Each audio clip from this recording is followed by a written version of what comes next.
Provérbios capítulo 4, versículo 20. Nós estamos numa série de mensagens chamada Mindset, uma nova mentalidade para um novo tempo. Porque o ano é novo, mas se a gente não for diferente, a vida vai ser sempre igual. Então, Mindset, uma nova mentalidade para o novo tempo. E como proposto, nós já conversamos sobre viver uma vida bem fundamentada, sobre viver uma vida bem alicerçada, porque quando pregamos aqui, conversamos, nós descobrimos que não adianta levantar um prédio se ele não tem como permanecer de pé. Então, antes de construir para cima, você precisa construir para baixo. Antes de crescer para cima, você precisa crescer nas suas raízes. Nós conversamos também sobre assumir o controle emocional. Assumir o controle da sua vida sentimental, da sua vida emocional. E se você perdeu uma dessas duas mensagens, você pode encontrá-las tanto no YouTube quanto no Spotify. Hoje nós vamos falar sobre fazer uma faxina interna no nosso coração. E você que abriu a sua Bíblia em Provérbios 4, versículo 20, você pode ler comigo aí. O texto diz assim: meu filho, escute o que lhe digo, preste atenção nas minhas palavras, nunca as perca de vista, guarde-as bem no fundo do seu coração, pois são vida para quem encontra e saúde para todo o seu ser. Acima de tudo, guarde o seu coração, porque dele depende a tua vida. Afaste da sua boca as palavras perversas, fique longe dos seus lábios toda maldade. Olhe sempre para frente, mantenha o olhar fixo no que está diante de você. Veja bem por onde anda e os seus passos serão seguros. Não se desvie nem para a direita e nem para a esquerda. Afaste os seus pés da maldade. Vamos orar? Deus, que o Senhor possa falar conosco hoje, Pai. Nós estamos aqui para ouvir a Tua voz, para receber a Tua palavra, a direção do Senhor para as nossas vidas. Abra os nossos corações, quebrante Ele, para que Ele esteja sensível àquilo que o Senhor quer tratar nas nossas vidas e nas nossas histórias. Nós estamos aqui, Deus, disponíveis para que o Senhor possa trabalhar nas nossas vidas. E é por isso que oramos, em nome de Jesus. Amém. Querido, você já reparou que nós gostamos de proteger tudo o que nós temos? Por exemplo, quando o seu filho nasce, você coloca ele num carrinho de bebê bem seguro. Você coloca ele num berço estável, você protege ele, talvez colocando ele no melhor quarto da sua casa. Quando você compra um carro novo, você não tira ele da concessionária enquanto você não faz um bom seguro para ele. Você dirige ele com todo cuidado, com toda cautela. Você coloca ele sempre numa garagem, sempre no estacionamento. Quando você constrói uma casa, você ergue o que ao redor dela? Muros, cercas. Nós gostamos de proteger aquilo que nós temos. Às vezes até passamos do limite, porque colocamos bolhas ao redor dos nossos filhos, para que eles não passem por nenhum tipo de sofrimento desnecessário. Mas olha o que esse texto está dizendo, sobre tudo na vida, pensa em qualquer coisa, sobre tudo o que se deve guardar, guarda o seu coração. Guarda o seu coração, porque o texto diz que dele procede a tua vida, que dele emana a tua vida. Ou seja, sobre tudo na sua vida que você deve zelar, proteger e guardar, faça isso primeiro com o seu coração. Sabe quando você anda de avião, a aeromoça diz, olha, as máscaras de oxigênio cairão automaticamente. Mas ela também diz assim, antes de colocar a máscara na pessoa que está do seu lado, coloque primeiro em quem? Em você. Porque não adianta você tentar proteger o outro se você está desprotegido. Não adianta você tentar salvar alguém que está se afogando se você não sabe nadar. Não adianta tentar carregar alguém nos braços se você não tem força para permanecer de pé. Por isso a Bíblia está dizendo, olha, sobre tudo que se deve guardar, começa guardando o seu coração. Isso não significa que você não vai proteger sua esposa, seu marido, não significa que você vai deixar seus filhos vulneráveis, não significa nada disso. O que significa? É como ordem de prioridade, primeiro você deve guardar o seu coração. Mas o que será que a Bíblia quer dizer quando ela fala coração? O que a Bíblia entende por coração? Será que quando a Bíblia fala do coração, ela tem o mesmo entendimento que nós temos hoje? Será que quando a Bíblia fala de coração, ela está falando sobre um órgão que bombeia todo o corpo? Ou ela está falando daquele desenho que nós conhecemos? Será que é isso? Querido, antes de te explicar o que a Bíblia fala sobre o coração, o que precisa ficar claro é que coração tem um papel de destaque na palavra do Senhor. Se você observar lá em Deuteronômio, vai dizer o quê? Amarás o Senhor teu Deus de todo o teu coração. Jeremias 29 está escrito assim: buscar-me-eis e me achareis quando buscardes de todo o vosso coração. Em Jeremias nós lemos, está escrito da seguinte maneira: Deus esquadrinha o nosso coração. Davi escreve, ou ele ora dizendo: Pai, sonda o meu coração, cria em mim um coração puro. Jesus também diz que só os puros de coração veriam a Deus. A palavra coração ocupa um papel fundamental, um papel de destaque. Mas o que será que a Bíblia entende por coração? Querido, quando a Bíblia está falando de coração, ela está falando do seu eu interior. É muito mais do que esse órgão, é muito mais do que esse desenho que você conhece. A Bíblia está falando da sua capacidade de pensar, de refletir, de analisar. A Bíblia está falando da sua capacidade de sentir, das suas emoções, dos seus desejos, da sua inteligência.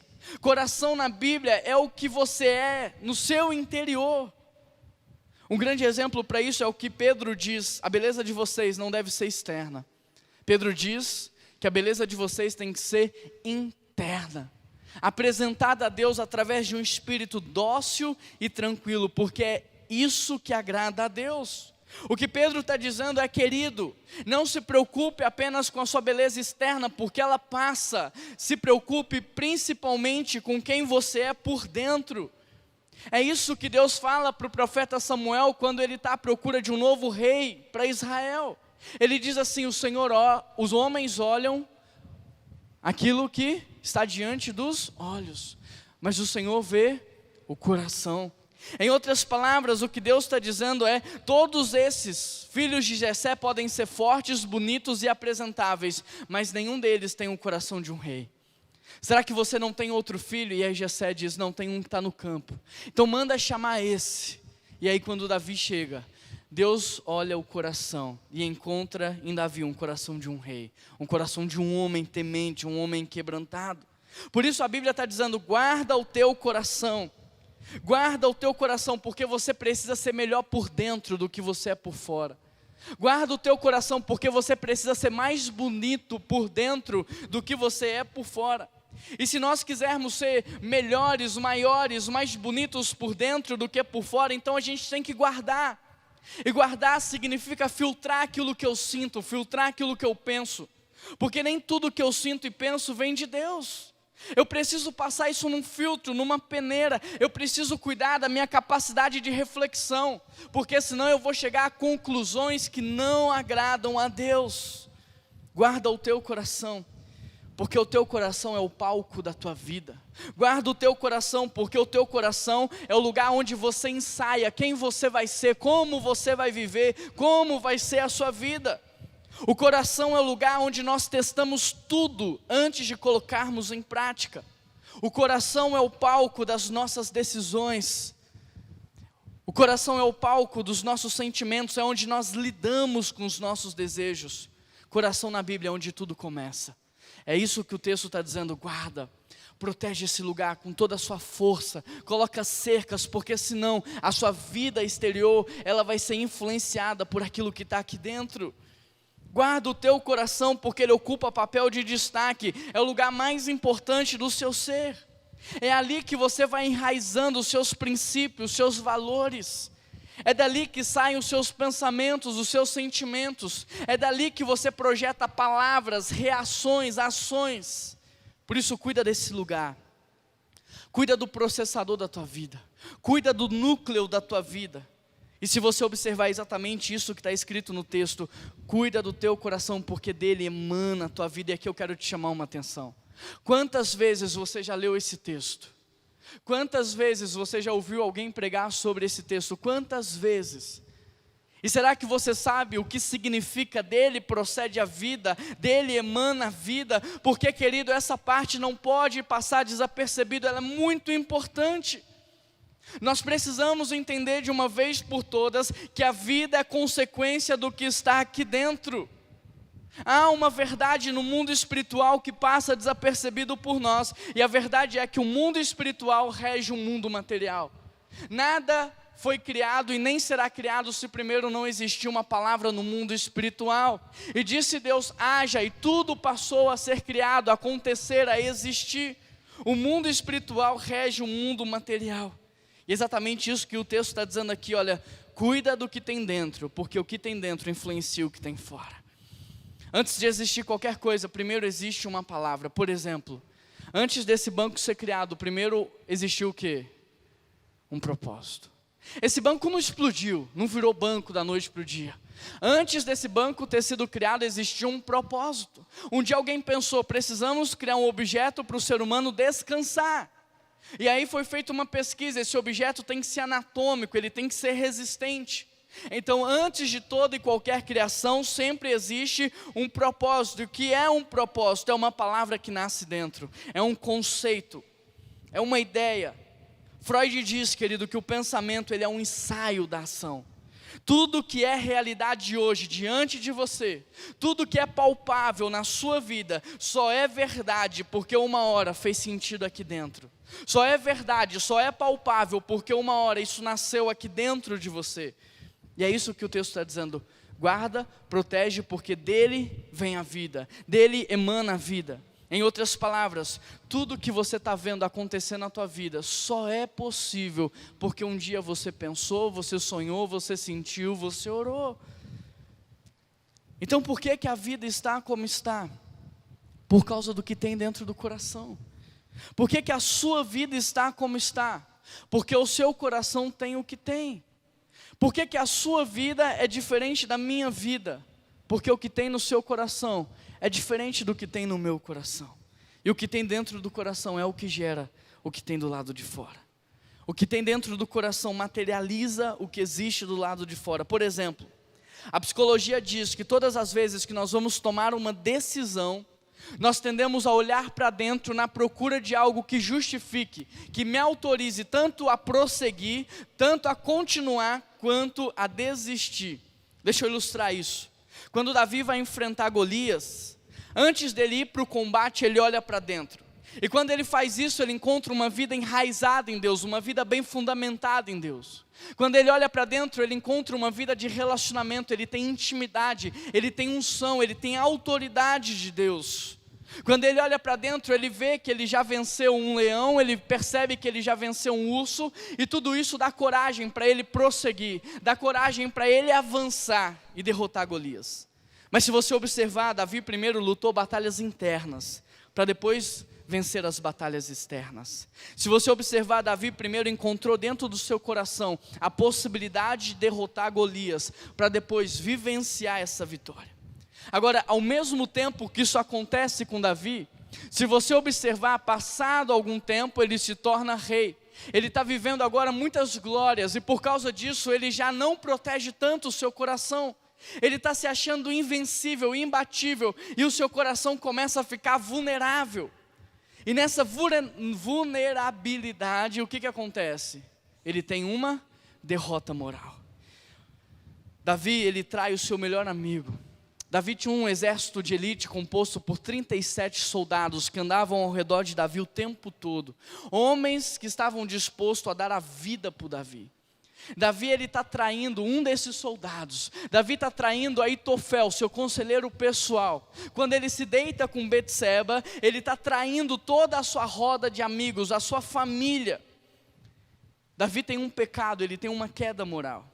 E aí, se você conhece a história de Davi, você sabe que em seguida, o filho de Davi, chamado Aminon, ele força a sua irmã a ter uma relação sexual com ele, Tamar. E aí, como pai, Davi tem que fazer alguma coisa. Imagine você como pai numa situação como essa. Você precisa agir, você precisa fazer algo. Mas antes que Davi possa fazer algo, ele olha para dentro. E quando ele olha para dentro, ele está procurando algo que dê coragem, algo que motive ele a agir na vida dos filhos. Mas quando ele olha para dentro, eu te pergunto, o que ele encontra? Uma vitória? Não, uma derrota moral, uma derrota para o pecado, uma derrota terrível na sua vida, e isso tira toda a coragem de Davi, isso faz com que Davi fique parado no tempo, isso faz com que Davi se omita em relação ao pecado do filho, porque quando ele olha para dentro ele encontra um pecado, então como é que ele pode intervir no pecado do filho? Que autoridade ele tem? Por causa disso ele não faz nada. E eu me pergunto, quantos de nós hoje não estamos exatamente assim, vivendo de maneira omissa, porque quando olhamos para dentro, na procura de algo que nos autorize a agir, nós encontramos uma derrota moral. E aí, se você conhece a história, você sabe que por causa da omissão do pai, Absalão fica com raiva. E Absalão também é um filho de Davi, e na omissão de Davi, Absalão decide agir, ele vai lá e ele mata o seu irmão Aminon. Diante de um pecado como esse, Davi como pai, ele precisa fazer alguma coisa, ele tem que falar, ele tem que agir, mas quando ele olha para dentro, na procura de algo que autorize ele, na procura de algo que motive ele, agora ele encontra várias derrotas para o pecado. Ele traiu, ele se deitou com uma mulher, ele matou um homem, por causa disso ele não tem coragem para intervir no pecado do filho. Depois de matar o irmão, Absalão agora começa a perseguir o seu pai Davi, com o intuito de tomar o seu reinado. Mas sabe o que Davi faz? Nada, ele está paralisado, ele não consegue agir. E Absalão continua, porque agora ele começa a humilhar o seu pai em praça pública. Mas Davi não consegue intervir no pecado do filho, porque quando ele olha para dentro, ele só encontra pecado. E quantos de nós hoje não estão exatamente assim?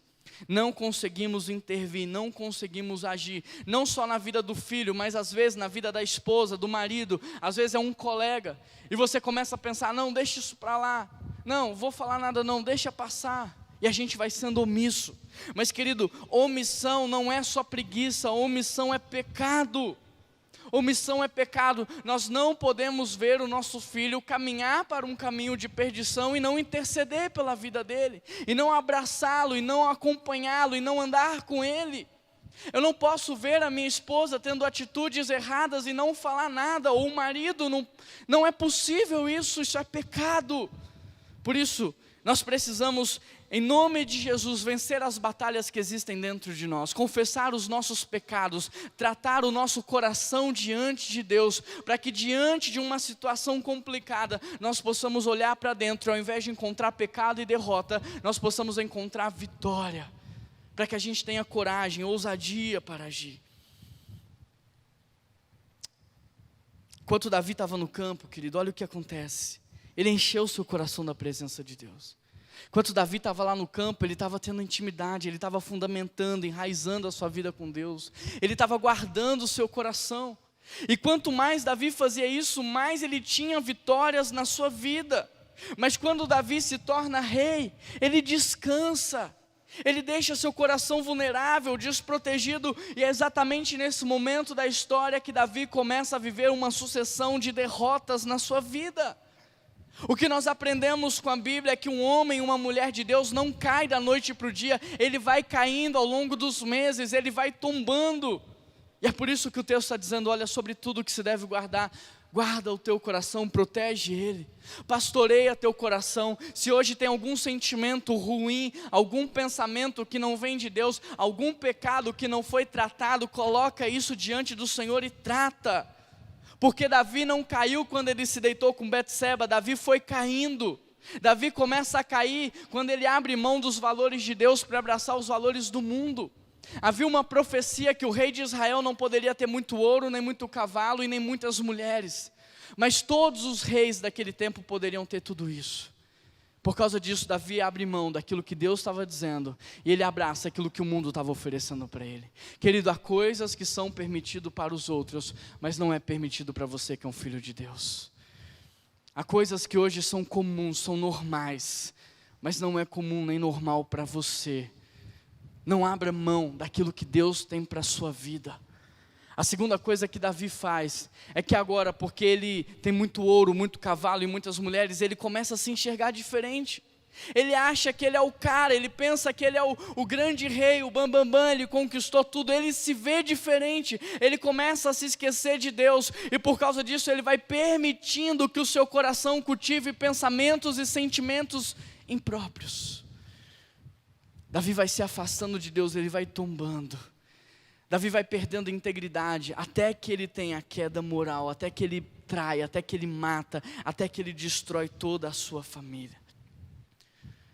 Não ache que você vai cair do dia para a noite, você vai tombando, você vai caindo. Por isso proteja o teu coração, guarda o teu coração. Davi, enquanto andou vigilante, guardou e protegeu o seu coração, ele foi vitorioso em tudo. Mas quando ele deixou seu coração vulnerável, pronto, nada passou a dar certo para ele. Olha como é interessante, porque quando a gente está bem com Deus, quando o nosso coração está ajustado no lugar certo, parece que tudo flui nas nossas vidas, é diferente. Mas quando o nosso coração está longe de Deus, quando o nosso coração está em pecado, parece que nada flui, as coisas começam a andar errado de maneira inexplicável. Um grande exemplo disso é Sansão. Sansão protegeu mais o seu cabelo do que o seu coração. E qual foi o resultado disso na vida de Sansão? Um homem que foi levantado por Deus para fazer história, para fazer a diferença, para ser um divisor de águas, para ser um grande homem, porque não guardou o seu coração. A Bíblia diz que ele se transformou num palhaço. A Bíblia diz que as pessoas choravam de rir ao ver Sansão derrotado. Por isso o texto está dizendo, querido, se tem uma coisa que você tem que guardar na tua vida, é o teu coração. São teus valores, são teus princípios, seus sentimentos, seus pensamentos. Com Sansão nós podemos aprender que é mais importante guardar o nosso coração do que a nossa beleza, é mais importante guardar o nosso coração do que patrimônio e dinheiro. Porque você pode até perder o seu patrimônio, mas se o seu coração está ajustado, você conquista de novo. Agora, se você perdeu o seu coração, é muito difícil você se restabelecer na vida. Talvez hoje você seja uma pessoa completamente omissa, justamente porque diante dos problemas você olha para dentro e ao invés de encontrar algo que lhe encoraje a se posicionar, você só encontra pecado e imoralidade. Talvez hoje você esteja completamente parado no tempo, justamente porque diante dos desafios que se levantam contra você, você olha para dentro e ao invés de encontrar algo que lhe dê coragem, que te motive, você só encontra derrotas, decepções e frustrações. Talvez hoje você esteja vivendo uma sucessão de derrotas na sua vida, justamente porque diante dos gigantes, quando você olha para dentro, você não consegue vivenciar as vitórias, você já está derrotado dentro de você. E é justamente sobre isso que um dos homens mais sábios da Bíblia está escrevendo nesse texto. Guarda o teu coração, porque dele procede a tua vida. Guarda o teu coração, porque dele emana a tua vida, porque dele a sua vida flui. Porque devemos guardar o coração, porque dele depende a vida, mas também porque ele foi hackeado pelo pecado. Querido, a Bíblia diz que o pecado habita no nosso coração. A Bíblia diz que o corpo milita contra o espírito milita contra o corpo. Paulo dá testemunho dizendo, olha, o bem que eu quero fazer, muitas vezes eu não faço, mas o mal que eu não quero, este eu acabo fazendo. Por causa do pecado hoje, a verdade é que o nosso coração está dividido. Uma hora ele quer muito Deus, mas passa algum tempo, o coração já está buscando os prazeres do mundo. A Bíblia diz que enganoso é o coração do homem, justamente porque ele está dividido pelo pecado. Uma hora ele dá espaço para Deus agir, outra hora ele dá brechas para o inimigo. E foi justamente isso que aconteceu com o apóstolo Pedro.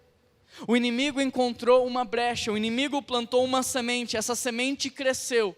E Pedro seguiu o seu coração, achando que estava abafando, achando que estava fazendo a melhor coisa do mundo. E quando ele chega diante de Jesus, Jesus diz o que para ele? Aparta-te daqui, Satanás. Sai daqui, Satanás. E quantas vezes isso não acontece conosco? Achamos que aquilo que estamos fazendo vai gerar o bem. Na verdade, aquilo gera divisão. Quantas vezes a gente não vai trazer uma palavra achando que vai edificar, que vai agregar valor, e aquela palavra fere, machuca. Quantas vezes fazemos o bem, mas com a motivação errada. Por isso a Bíblia está dizendo, enganoso é o coração do homem, não confia no seu coração, porque ele está dividido, porque ele está influenciado pelo pecado. Olha o que esse texto de Mateus 15 diz acerca do coração. Mas as coisas que saem da boca vêm do coração, e são essas que tornam o homem impuro. Pois do coração, querido, presta atenção nisso, saem os maus pensamentos, do coração saem os homicídios, os adultérios, a imoralidade sexual, os roubos, o falso testemunho e a calúnia. O que esse texto está dizendo é que todos nós temos potencial para mentir. Ninguém está isento, todos nós temos potencial para matar, todos nós temos potencial para roubar. Por isso a Bíblia está dizendo: confina teu coração, lava teu coração, purifica ele, porque do coração saem maus pensamentos, homicídios, adultérios, roubos. Agora presta atenção nisso, não é porque você nunca fez nada disso que não tem potencial na sua vida para fazer. Davi era um homem segundo o coração de Deus, um homem ungido pelo Espírito Santo, erguido para ser o rei de Israel, mas Davi adulterou, matou e destruiu toda a sua família. Por isso não pensa que você está isento, não pense que você está isento, porque ninguém nasce dizendo: eu vou ser um drogado, eu vou ser um assassino, ninguém nasce dizendo: eu vou ser um ladrão. Acontece que a Bíblia diz que tudo isso está aqui dentro do nosso coração, e se a gente não cuida, não protege, não direciona, essa semente vai crescendo, vai ganhando espaço. Se a gente não protege o coração vai nos enganando, vai nos levando por caminhos tortuosos, e quando a gente menos percebe, pronto, aquilo que estava aqui dentro vem para fora. E eu te pergunto, aonde que começa a traição? Aonde que começa o adultério? Senão na insatisfação do coração. Seu coração começa a ficar insatisfeito com a pessoa que você tem, e você começa a cultivar um sentimento de insatisfação. Daqui a pouco esse sentimento vem para a cabeça, e você começa a ter imaginação, você começa a pensar, cultivar pensamentos, e esses pensamentos, se você não cuida, se tornam em ação. Aonde que começa o homicídio, senão na raiva do coração? Alguém faz algo que você não gosta, você começa a cultivar raiva, essa raiva vai crescendo, você vai cultivando um ódio, e daqui a pouco você está pensando em estratégias, e se você não cuida, isso vem para ação. Por isso a Bíblia está dizendo: querido, não viva no automático, repara, observa teu coração, analise a saúde do teu coração. Fernando Veríssimo diz que quando você produz uma morte na sua mente, automaticamente está nascendo um homicida no mundo. Cuidado! Freud diz que os pensamentos são um ensaio da ação. Cuidado, guarda o teu coração, porque se está aqui dentro, pode vir para o lado de fora. Davi era um homem segundo o coração de Deus, mas porque deixou seu coração vulnerável, ele caiu. E quantos homens e mulheres na Bíblia não viveram a mesma coisa? Pessoas que foram levantadas por Deus, mas que não protegeram a parte mais importante da sua vida. Deixa eu ilustrar isso de outra maneira. Eu sei que não parece, eu sei que é difícil de acreditar, mas eu tenho uma leve tendência a engordar. E para complicar, eu tenho uma esposa que cuida bem de mim. Então essa semana ainda eu estava falando com ela: Keila, a gente precisa filtrar algumas coisas que a gente come. A gente precisa selecionar alguns alimentos, porque isso está nos fazendo engordar. Querido, presta atenção nisso. Se engordar é uma tendência natural para mim, eu tenho que me cuidar. Eu não posso me alimentar de qualquer maneira, eu não posso comer qualquer coisa, eu tenho que selecionar aquilo que vai fazer parte do meu cardápio, aquilo que vai entrar na minha cozinha. Por isso, se o teu coração tem uma leve inclinação para o pecado, cuida dele. Não deixa ele vulnerável, não deixa ele desprotegido, direciona o teu coração. Freie os maus sentimentos, os maus pensamentos, porque a palavra de Deus diz que o pecado tem poder para petrificar o nosso coração. Querido, quando o nosso coração ele é endurecido, você fica insensível a Deus. Está todo mundo ouvindo a voz de Deus ao seu redor, só você que não consegue ouvir. Está todo mundo sentindo a presença de Deus, só você não consegue sentir. Está todo mundo recebendo uma direção e você está perdido. Porque a Bíblia diz que o pecado petrifica o nosso coração. O pecado petrifica o nosso coração de tal maneira que nós ficamos anestesiados em relação ao pecado. A gente assiste na novela, no filme, uma cena de adultério, e você está torcendo para aquilo dar certo. Aquilo começa a se transformar em algo normal, aceitável na sua vida. Você vê as pessoas usando droga, mas aquilo não te choca mais. Por quê? Porque o teu coração vai sendo anestesiado pelo pecado. Por isso a Bíblia diz, olha, se hoje você ouvir a voz de Deus, não endureçais o vosso coração. Se você está ouvindo, nem que seja um pouquinho, abre esse coração. Fala assim, Deus, quebranta meu coração, Espírito Santo, trata meu coração hoje na tua presença. Porque quando o coração endurece, querido, nós perdemos os sentidos espirituais. Não sentimos, não percebemos, caímos no engano. Um coração endurecido não observa mais a atuação de Deus. Ele não tem mais alegria, porque alegria é fruto do Espírito. Não tem mais paz, porque paz é fruto do Espírito. Esse coração não flui mais na fé. O coração endurecido nos leva a uma vida de tragédia, por isso cuida do teu coração. E aqui eu tenho que fazer uma pausa para te perguntar, como é que está o seu coração? Como é que está a saúde do teu coração? Teu coração está endurecido, teu coração está petrificado, teu coração está anestesiado, como é que está o seu coração? Se você não sabe, vamos fazer um teste bem rápido. E a primeira coisa que a gente vai observar nesse teste são as suas palavras. A Bíblia diz, a boca fala do que está cheio o coração. Ou seja, o que você fala mais e como você fala, revela como está a saúde do seu coração.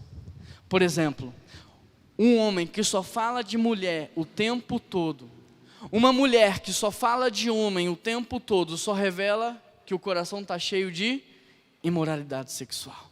Uma pessoa que só fala de dinheiro o tempo todo, 24 horas falando de dinheiro, mesmo que não tenha, só revela que o seu coração está distorcido. Uma pessoa que só fala mentira, mostra um coração cheio de falsidade.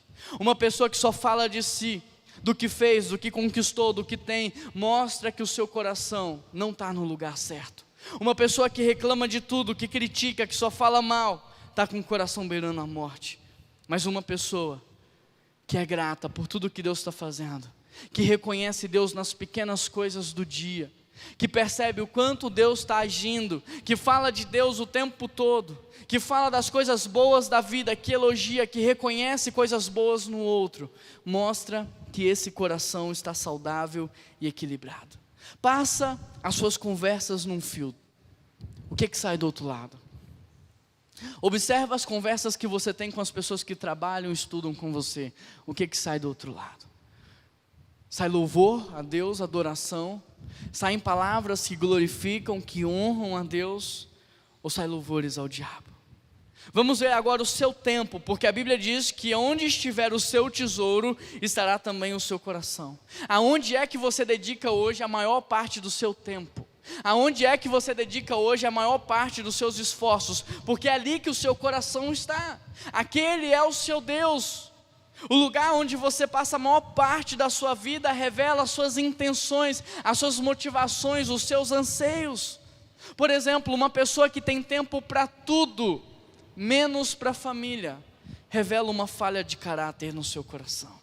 Uma pessoa que tem tempo para tudo, menos para Deus, revela uma falha moral no coração. Uma semana tem cerca de 168 horas. Eu te pergunto, quantas horas você tem dedicado para Deus? Num tempo de leitura da palavra, de oração, servindo a Deus. Dentro das 168 horas, quanto tempo você tem dedicado para sua esposa, para o seu marido? Tempo de qualidade com seus filhos, com seus amigos. Outro aspecto do teste é a beleza, porque a Bíblia diz que um coração alegre formoseia o rosto. Um coração saudável te deixa mais bonito. Um coração saudável te deixa mais bonita. Mas vocês já viram uma pessoa carrancuda? Já viram uma pessoa com a cara fechada o tempo todo? Isso revela que o coração não está legal. Às vezes o coração está doente, está ferido, está machucado. Às vezes esse coração está em pecado. Não estou dizendo que uma hora ou outra você não pode ficar triste, você pode. O problema é quando isso se torna uma constância. O problema é quando isso se torna rotina na sua vida. E uma cara fechada demonstra problemas no coração. Porque a Bíblia diz que um coração alegre traz leveza, traz paz, formoseia o rosto, mas um coração pesado, ele é demonstrado nas minhas expressões. Se você tivesse que perguntar às pessoas que convivem com você, o que elas diriam acerca do seu semblante? Elas diriam que você é uma pessoa leve, alegre, ou que você é uma pessoa pesada, difícil de lidar? O último aspecto do teste é a sua rotina, porque a Bíblia diz, um coração perverso faz coisas que não convêm. Quando o coração está mal, quando o coração está doente, você para de ler a Bíblia. Quando o coração não está no lugar certo, você não consegue mais orar. Você tenta, mas você não tem vontade, você não tem prazer mais na oração. Quando o coração não está no lugar certo, você quer ficar sozinho, você não quer mais fazer parte de uma comunidade de fé, você quer se isolar, você quer se fechar. Quando o coração não está no lugar certo, querido, a rotina muda, as prioridades mudam, o foco muda. Você se isola, você se fecha, você não quer mais servir, você não quer estar mais perto dos seus amigos. E aí, com o tempo, você começa a trocar o seu ciclo de amizade. Você começa a frequentar lugares que você não frequentava, até que você começa a praticar coisas que você não praticava antes. Por isso eu te pergunto, como é que está a sua rotina? Você continua orando da mesma forma? Continua lendo a Bíblia? Está crescendo isso na sua vida? O seu desejo de estar numa comunidade, servindo a Deus, está aumentando? Ou tem algo que está mudando nos últimos tempos? Como é que está o seu coração? Porque suas palavras revelam um coração saudável ou um coração doente. O seu tempo revela um coração focado em Deus ou um coração desfocado. A sua face mostra um coração cansado, um coração doente ou um coração alegre, um coração leve. A sua rotina mostra um coração íntegro ou um coração em pecado. Guarda o teu coração, porque dele depende a tua vida. Mas talvez você esteja aí pensando, mas como é que eu vou guardar esse coração? Como é que eu posso proteger esse coração? E querido, esse texto de Provérbios 4, ele nos traz várias estratégias. E a primeira delas, se você está anotando, anote aí. O primeiro lugar, se você quer guardar o seu coração, investe tempo na palavra de Deus. Olha o que o versículo 20 diz: meu filho, escuta o que eu te digo. Presta atenção nas minhas palavras, nunca as perca de vista, guarde-as no fundo do seu coração, porque elas são vida. Elas são saúde para você. O Salmo 119 diz o quê? Escondi a tua palavra para não pecar contra ti. Em outro texto está escrito: lâmpada para os meus pés e luz para os meus caminhos é a tua palavra. Investe tempo na palavra. 2 Timóteo 3,16 diz: toda a escritura é inspirada por Deus e útil. Sabe para quê? Olha o que o texto diz: para te ensinar, para te corrigir, para te repreender, para te exortar e principalmente para te formar como um homem e uma mulher perfeita diante de Deus. Paulo diz em Romanos 1,16: não me envergonho do Evangelho, porque ele é poder de Deus. A Bíblia também diz: a fé vem pelo ouvir e ouvir a palavra. Ronaldo Lidório, um grande missionário na nossa nação, um missionário que investiu décadas no meio das tribos indígenas, conta que uma vez ele estava ensinando a palavra de Deus. E várias tribos vieram de vários lugares para aquela que ficava bem no centro onde ele estava. E ele estava ali ensinando a palavra de Deus vários dias, para um grande número de indígenas, até que quando ele terminou, essas pessoas começaram a ir embora. E essas pessoas caminhavam 10, 15, 20 quilômetros até as suas tribos. E ele terminou, o pessoal foi embora e passado algumas horas, uma mulher voltou. Ele olhou para aquela mulher e ele estranhou a atitude dela, mas por que ela está voltando depois de caminhar tanto? Aí quando ela chega pertinho dele, ele diz assim: olha, por que você voltou? Ela falou assim: Ronaldo, eu esqueci o versículo que você me ensinou, e aí eu voltei para que você pudesse repetir ele para mim. Aí o Ronaldo fala assim: mas não precisava ter voltado hoje, eu te ensinava outro dia. Ela falou assim: não, a palavra de Deus é muito preciosa para ficar perdida pelo caminho. Eu não poderia ir embora sem guardar essa palavra no meu coração. Versículo 22 diz: a palavra de Deus traz vida, a palavra de Deus traz saúde. Se você quer guardar seu coração, investe tempo na palavra de Deus. A segunda dica que o texto nos dá é: coloque cercas no seu coração. O texto está dizendo no versículo 23, guarda o seu coração, coloque cercas. Eu já contei aqui para vocês que lá na Califórnia é cercada de sequoias gigantes, árvores centenárias, e um dia uma daquelas árvores caiu. As pessoas foram pesquisar o que levou aquela árvore a cair, e elas descobriram que toda a movimentação humana ao redor daquelas árvores foram enfraquecendo as suas raízes, até que um dia ela tombou. Querido, o que é verdade para essas árvores também é verdade para nós. Nós precisamos colocar cercas no nosso coração, porque toda essa movimentação política, estresse, prazo, meta, conta para pagar, discussão, brigas, tudo isso vai nos esgotando, tudo isso vai nos cansando, tudo isso vai nos desgastando, e a gente vai tombando, e a gente vai caindo. Por isso, comece a proteger as suas raízes, porque elas são frágeis. Proteja os seus valores, os seus princípios, guarda o seu coração. Se preciso for, evite pessoas, lugares e situações. Às vezes isso vai ser uma cerca na tua vida. Se você tem problema com álcool, não frequente festas onde servem bebidas alcoólicas. Se você tem problema com álcool, evite lugares, evite situações, evite pessoas que vão te levar para a bebida. Se você tem problema com imoralidade sexual, evite lugares, pessoas e situações. Coloque cerca, não brinque com o teu coração, porque dele procede a tua vida. Olhando para a Bíblia, nós podemos encontrar vários personagens que caíram porque não guardaram o seu coração. Sansão era um homem extraordinário, cheio de dons, talentos e habilidades, mas ele não desenvolveu o seu coração. O seu coração não deu suporte para aquilo que ele era, por causa disso ele caiu. Querido, na vida você não vai escolher os dons que você tem e nem os talentos que você vai receber, mas você pode escolher o tipo de coração que você vai ter. E que tipo de coração você tem escolhido para você? Porque na vida você pode até fazer coisas que impressionam os outros, mas é quem de fato você é que vai fazer a diferença no final das contas. Terceiro lugar, se você quer guardar o seu coração, filtra a produção dos seus lábios. Versículo 24 diz: afaste da tua boca as palavras perversas, fique longe dos seus lábios a maldade. A Bíblia diz que da mesma forma que a boca fala do que está cheio o coração, ela também diz que a boca fala e o que ela fala contamina o coração. É um ciclo. O coração contamina a boca e a boca contamina o coração. Por isso o versículo 24 está dizendo: afasta da tua boca as palavras de morte, afasta dos teus lábios as palavras pesadas, chulas, torpes, afasta dos teus lábios as palavras que ferem, que machucam, afasta dos seus lábios as palavras de crítica, de reclamação, de murmuração. Sabe por quê? Porque toda vez que você fala mal, toda vez que você reclama, toda vez que você critica, toda vez que você fere, você não está prejudicando a vida do outro, você está destruindo a sua vida.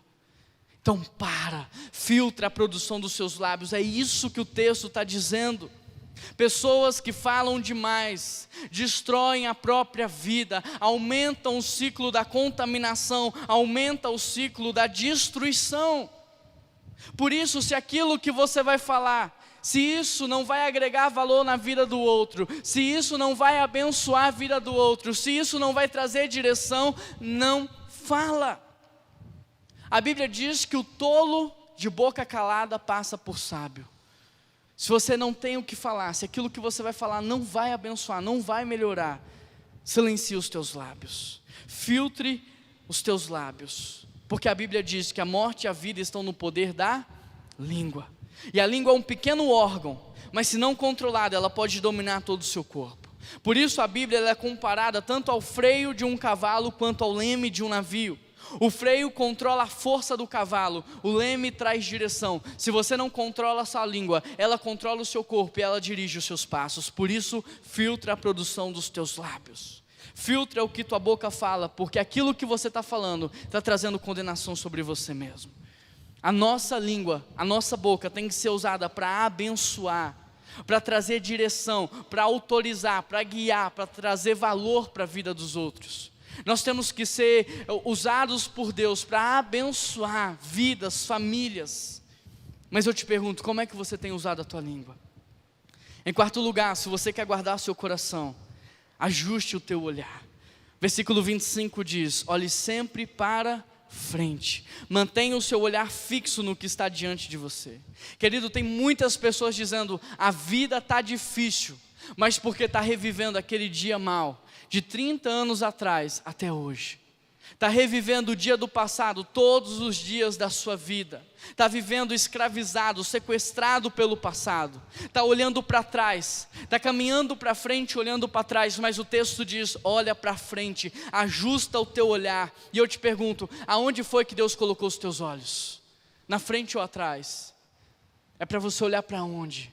Não viva sequestrado pelo passado. Deus te fez para olhar para frente. Eu quero te ensinar uma estratégia: 10, 60, 30. 10% do seu olhar tem que ser para o passado, para você não cometer os mesmos erros que você cometeu lá. Mas 60% do seu olhar tem que estar no presente, para que você não passe pela vida no automático, desapercebido, sem curtir os momentos, as fases de vida que você está. E 30% tem que estar focado no futuro, porque o futuro a gente não espera, a gente cria ele. 10, 60, 30. Os melhores anos da tua vida não são os que passaram, são os que você está vivendo hoje. Os melhores anos da tua vida estão diante de você, por isso não desperdiça a sua vida, ela passa muito rápido.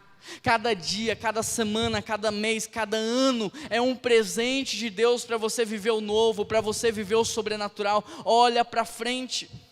Em quinto lugar, se você quer guardar o seu coração, o texto diz: endireite os seus passos. Versículo 26 diz: veja bem por onde você anda. Veja bem por onde você está andando. Não se desvie para a direita nem para a esquerda. Querido, um coração mal resolvido vai gerar uma visão doente. E uma visão doente vai fazer com que os seus pés caminhem por lugares de morte. Ao contrário disso, o texto diz: veja bem por onde anda, e a sua vida vai estar segura. Se teu coração estiver saudável, a tua visão vai ser correta, e os seus passos caminharão por lugares seguros. Por isso eu te pergunto, por que tem tanta gente perdida nos dias de hoje? Porque tem muito coração doente, tem muita visão distorcida e tem muitos pés independentes. Coração doente, visão distorcida, gera pés descontrolados, pés autônomos. E pés sem direção caminham por lugares de morte. Pés sem direção colocam a tua vida em risco. Pare para pensar. Se você hoje tivesse um coração saudável e uma visão correta, você andaria pelos lugares que você tem andado? Se o teu coração tivesse ok, a tua visão tivesse ok, você ainda assim frequentaria os lugares que você tem frequentado? Porque, querido, o diabo não tem como tornar atrativo o inferno, mas ele torna atrativo o caminho que te leva até lá. Interessante, porque o inferno não vai ter nada do que você gosta, mas o caminho até lá tem tudo. Por isso, muito cuidado. Quando criança eu aprendi na escola dominical: cuidado, pezinho aonde pisa. Essa musiquinha ficou gravada na minha mente: cuidado, pezinho aonde pisa, o Salvador do céu está olhando para você. Cuidado, pezinho aonde pisa. Como é que você caminha por lugares seguros? Como é que você vive uma vida bem? Tirando a autonomia dos seus pés, caçando a autonomia dos seus pés, anulando a autonomia dos seus pés. E em sexto e último lugar, se você quer guardar o seu coração, entregue ele para Deus. Coloque ele nas mãos de Deus. O versículo 26 do capítulo 23 de Provérbios diz assim: filho meu, me dá o teu coração. Coloque esse coração nas minhas mãos. Certa vez um jovem perguntou para um sábio: qual o segredo de ter uma vida cheia da presença de Deus? Quem de nós não gostaríamos de encontrar esse segredo? Aquele homem sábio pegou uma peneira, deu para o jovem, falou para ele assim: olha, encontre um rio perto da sua casa e tenta encher essa peneira de água. Na hora que você conseguir encher essa peneira de água, você vai ter entendido o segredo de ter um coração cheio da presença de Deus. Aquele jovem desceu correndo, procurando um rio, e quando ele encontrou, ele passou horas tentando encher aquela peneira. Passado algumas horas, algum tempo, o sábio aparece no rio. O jovem olha para ele e diz assim: é impossível, não dá, porque todas as vezes que eu mergulho a peneira, ela enche de água, mas quando eu tiro ela da água, ela se esvazia. O sábio deu um sorriso, olhou para ele e falou assim: aí está o segredo. Porque não tem como ter um coração cheio da presença de Deus fora de Deus. É só quando você está na presença dele que seu coração está cheio dele. E eu estou te contando essa história, sabe por quê? Porque não adianta. A gente pode tentar levantar todas as cercas possíveis, a gente pode tentar guardar esse coração de todas as maneiras, A gente pode tentar lavar esse coração todos os dias, mas se ele estiver longe da presença de Deus, ele vai estar completamente vulnerável, cheio de brechas para o inimigo agir e destruir as nossas vidas. Interessante, querido, porque as pessoas, elas escutam o que você fala, elas veem o que você faz, mas só Deus conhece o teu coração. E é porque Ele conhece o teu coração que Ele está dizendo: ei, eu já conheço, é melhor você me entregar, porque sozinho não vai dar certo. Coloca aqui, deixa eu te ajudar, deixa eu te guiar. Coloca aqui, querido, deixa eu mergulhar esse coração na minha palavra, e através do meu espírito, todos os dias eu vou te dar sede e fome da minha presença, todos os dias eu vou te fazer lembrar das minhas palavras. Coloca esse coração aqui, porque eu vou protegê-lo, eu vou cercá-lo. Coloca esse coração aqui, porque eu vou ajustar o teu olhar. Sou eu que vou trazer cura para o teu coração, das mágoas, das feridas do passado. Sou eu que vou tratar esse coração para que você não viva escravizado pelo passado, mas que você olhe para frente, para o novo, para aquilo que eu estou fazendo. Me dá esse coração, porque eu vou endireitar os teus passos, porque tanto querer quanto efetuar é meu. E eu que comecei a boa obra na sua vida, eu vou terminá-la. Coloque esse coração nas minhas mãos, porque eu vou agir, eu vou fazer. Filho meu, entrega o meu coração, entrega seu coração, invista na palavra, cerque o seu coração, filtre os seus lábios, ajuste o seu olhar, corrija a direção dos teus pés, mas não saia daqui nessa noite sem antes entregar o teu coração para Deus. Amém? Porque todo aquele que invocar o nome do Senhor será salvo. Como, pois, invocarão aquele em quem não creem? E como crerão naqueles de que não ouviram? E como ouvirão, se não há quem pregue? E como pregarão, se não forem enviados? Como está escrito: quão formosos os pés dos que anunciam o evangelho de paz, dos que trazem alegres novas de boas coisas. Mas nem todos têm obedecido ao evangelho, pois Isaías diz: Senhor, quem creu na nossa pregação? De sorte que a fé é pelo ouvir, e ouvir pela palavra de Deus. Romanos capítulo 10, versículo 13 ao 17.